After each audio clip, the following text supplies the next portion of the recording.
በዩክሬን ምድር በሚሊዮን የሚቆጠሩ ሰዎች ሻማ ለኩሰው ሌቱን ማንጋት የተለመደ ሆኗል። ከ0 ዲግሪ ሴልሲየስ በታች በሆነ ሙቀት ክረምቱን መጋፈጥ ከጀመሩም ሰነባብተዋል። በአሁኑ ጊዜ በዚች ሀገር ዜጎች የክረምቱን ቁርም ሆነ የሩሲያን የሚሳኤል ጥቃት መቋቋም ተስኗቸው በጭንቅ ውስጥ ይገኛሉ። በአንጻሩ በሩሲያ በኩል በጦር ሜዳው ላይ በሚያስደንቅ ፍጥነት ወደፊት መገስገሷን ቀጥላለች። የሩሲያ ጦር በጥር ወር ብቻ በዩክሬን 17 አካባቢዎችን በመቆጣጠር ከ500 ኪሎ ሜትር በላይ ስፋት ያለውን መሬት መቆጣጠሩ ይህንኑ የሚያረጋግጥ ነው። ለ4 ዓመታት የቀናቶች ዕድሜ የቀረውን ጦርነት ለማስቆም ተስፋ የተጣለበት የሶስትዮሽ ድርድር ሁለተኛው ዙር ባልታሰበ ሁኔታ ተራዝሟል። ይህንና ተያያዥ ጉዳዮችን በዓለም አቀፍ ትንታኔ ዘገባችን እንመለከተዋለን። አበረ ስሜነ ነኝ።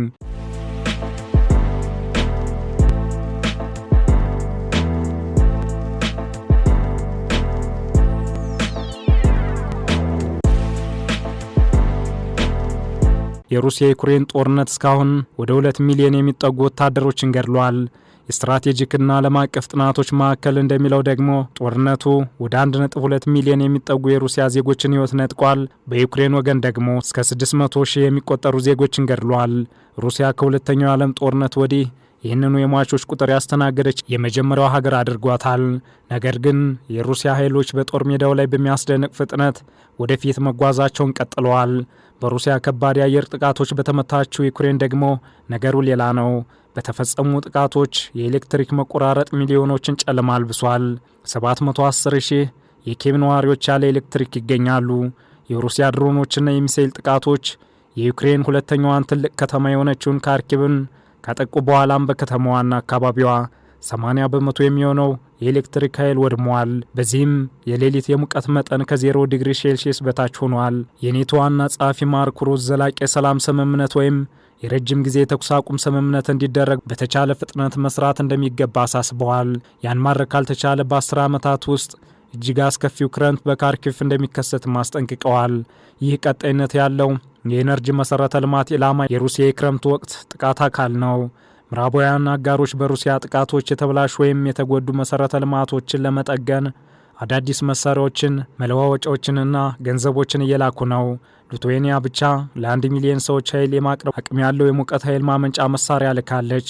ሌሎች የአውሮፓ ሀገራት እንደ ሆስፒታሎች ያሉ ቁልፍ ተቋማትን ኃይል እንዲያገኙ ለመርዳት ባለፉት ሳምንታት በመቶዎች የሚቆጠሩ ጄኔሬተሮችን ወደ ዩክሬን ልከዋል። ጦርነቱ እየተባባሰ በመምጣቱ የሲቪል ሞት ቁጥርም እየጨመረ መጥቷል።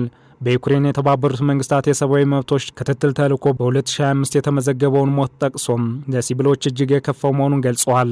የሩሲያ የጦር ኃይሎች የረጅም ርቀት መሳሪያዎችን በከፍተኛ ሁኔታ መጨመር የሲቪል ሞት እንዲጨምር አድርጓል። ድሮኖችና ሚሳኤሎች እስከ 2025 ድረስ በዩክሬን ውስጥ ከጠቅላላው የሲቪል ሞት 35 በመቶውን አደርሰዋል። በድሮኖችና ሚሳኤሎች ብቻ 682 ሰዎች ሲሞቱ 4443 ሰዎች ደግሞ ቆስለዋል።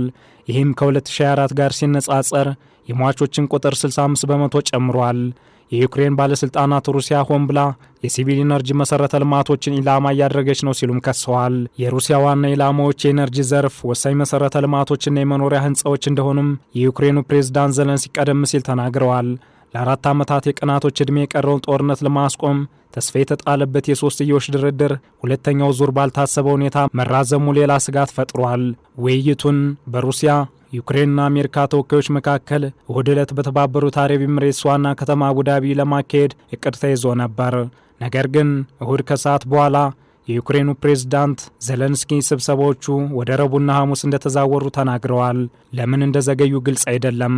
ነገር ግን ቅዳሜ ዕለት የፕሬዝዳንት ትራምፕ ልዩ መልእክተኛ ስቲቭ ዊትኮፍ ከክሬምሊን ልዩ መልእክተኛ ኪሪል ዲሜትሪቭ ጋር በፍሎሪዳ ውይይት አድርገዋል። በዚህ ድንገተኛ ስብሰባ ምክንያት ሁለተኛው ዙር የሶስትዮሽ ድርድር እንደተራዘመም ይታመናል። በሌላ በኩልም ዘለንስኪ ባለፈው ሳምንት በአሜሪካና በኢራን መካከል ያለው ውጥረት የሰላም ድርድሩን ሊያዘገይ እንደሚችል ተናግረው ነበር። ዊትኮፍ በፍሎሪዳ የተካሄደው የአሜሪካና ሩሲያ ስብሰባ ውጤታማና ገንቢ እንደነበር ቢናገሩም ሁለቱ ወገኖች ስለተወያዩበት ነገር ዝርዝር መረጃ አልሰጡም። ነገር ግን ሩሲያ በዩክሬን ሰላም ለማስፈን እየሰራች መሆኗን ከስብሰባው እንደተረዱም ጠቁመዋል። በአቡዳቢ የተካሄደው የመጀመሪያው ሶስትዮሽ ውይይት በጃንዋሪ 23ና 24 ተካሂዷል። ትራምፕ ጦርነቱን ለማስቆም ካደረጓቸው ውይይቶች ሁሉ የላቀው ነበር። ኪየቭ፣ ሞስኮና ዋሽንግተን የመጀመሪያውን ዙር ውይይት ገንቢ ሲሉም ገልጸውታል። ከአሁን ቀደም ከዩክሬንና ከሩሲያ የተወከሉ ተደራዳሪዎችን በጠረጴዛ ዙሪያ ማስቀመጥ ፈተና ሆኖ ቆይቷል። አሁንም ቢሆን ትላልቅ እንቅፋቶች አልጠፉም።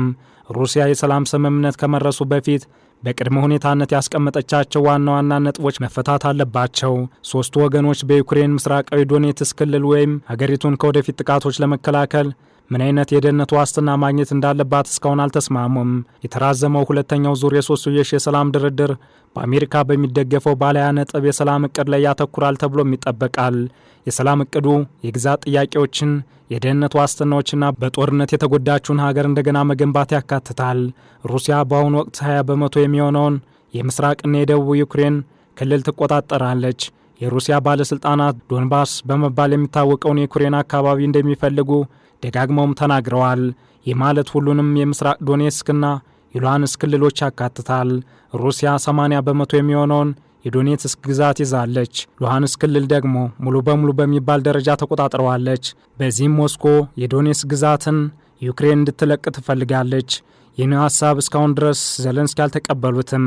በዩክሬን ቁጥጥር ስር ባሉ የዶኔትስክ አካባቢዎች አሁንም 190 ሺህ ገደማ ሰዎች ይኖራሉ። አሜሪካ ይህ አካባቢ ከወታደራዊ ኃይል ውጪ እንዲተዳደር ሀሳብ አቅርባለች። ነገር ግን አካባቢው በማን ሊተዳደር እንደሚችል ግልጽ አይደለም።